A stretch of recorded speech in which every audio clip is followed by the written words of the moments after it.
ভাই ছাগলের দাম কত চেয়েছেন? 90। এর ওজন কত রুপব?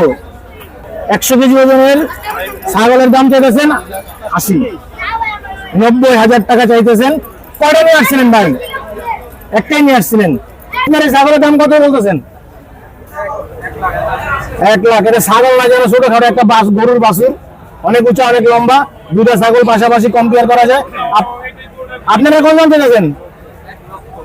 আপনারা 1 লক্ষ চাইতেছেন, মানে এটা কি ফিক্সড না কম বেশি হবে? দাম বলতে ভাই ছাগলের দাম কত চাইতেছেন? হ্যাঁ 60,000। এটা ওজন আছে কতটুকু?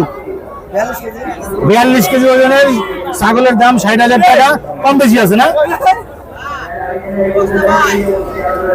পাকিস্তানি বিটল, এটা ওজন কত রকম ভাই? 70 কেজি ওজন হইতে পারে। দাম কত চাইতেছেন? দাম 90। তো দামের মাধ্যমে আলোচনা সাপেক্ষে কম বেশি হবে। এটা হলো খাসি, আর এই যে সাদা রঙের এটা হলো পাঠা। এই পাঠার দাম কত চাইতেছেন ভাই? 80। তো